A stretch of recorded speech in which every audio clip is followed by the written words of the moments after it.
Assalamualaikum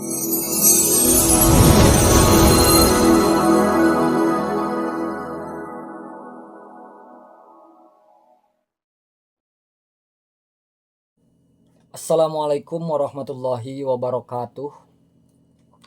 Perkenalkan, nama saya Ibnu Ruslan Yuki, mahasiswa Pendidikan Agama Islam PJJ UIN Siber Syekh Nurjati Cirebon, kelas B3 semester 6.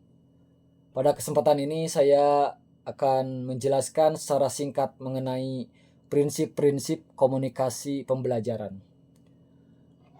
Komunikasi merupakan bagian yang sangat penting dalam proses pembelajaran. Melalui komunikasi yang baik, guru dapat menyampaikan materi dengan jelas dan peserta didik dapat memahami pelajaran dengan lebih efektif. Pertama, komunikasi tidak dapat dihindari. Dalam kehidupan sehari-hari, manusia selalu berkomunikasi, baik secara sadar maupun tidak sadar. Bahkan ekspresi wajah, bahasa tubuh, ataupun sikap diam dapat menjadi pesan bagi orang lain. Dalam proses pembelajaran, guru dan peserta didik selalu terlibat dalam komunikasi, baik secara verbal maupun non-verbal. Yang kedua, komunikasi tidak dapat ditarik kembali. Pesan yang sudah disampaikan tidak bisa sepenuhnya dibatalkan. Walaupun kita dapat memberikan klarifikasi, dampak dari pesan tersebut tetap dapat dirasakan oleh penerima. Oleh karena itu, seorang pendidik harus berhati-hati dalam menyampaikan kata-kata agar tidak menimbulkan kesalahpahaman atau menyakiti perasaan peserta didik. Yang ketiga, komunikasi bersifat prosesual dan transaksional. Artinya, komunikasi merupakan proses yang berlangsung terus-menerus dan melibatkan interaksi timbal balik antara pengirim dan penerima pesan.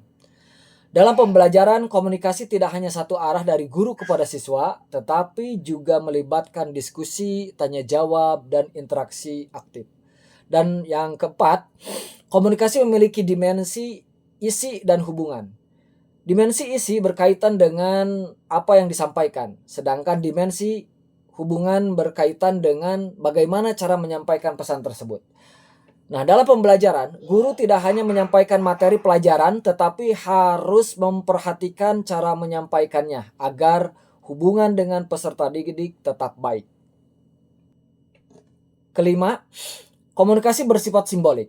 Komunikasi menggunakan simbol-simbol tertentu seperti bahasa, gambar, tanda, maupun bahasa tubuh. Dalam kegiatan belajar mengajar, simbol dapat berupa tulisan di papan tulis, media visual, ataupun ilustrasi yang membuat siswa memahami materi.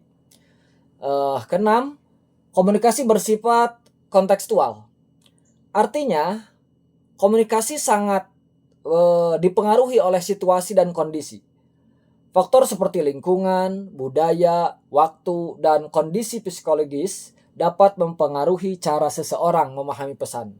Oleh karena itu, guru harus menyampaikan cara berkomunikasi dengan kondisi kelas dan karakteristik peserta didiknya. Yang ketujuh, komunikasi bersifat multidimensi ya. Artinya komunikasi tidak hanya melibatkan satu aspek saja, tetapi berbagai dimensi seperti dimensi sosial, budaya, hubungan, dan waktu yang semuanya mengaruhi proses komunikasi. Kedelapan, komunikasi melibatkan persepsi.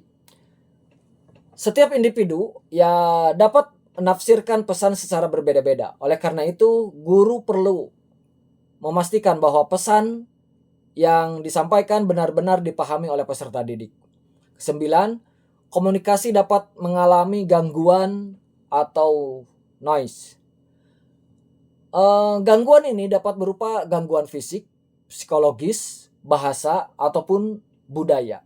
Gangguan tersebut dapat menyebabkan kesalahpahaman dalam proses pembelajaran. Dan yang terakhir, ke-10, komunikasi bersifat interaktif dan etis.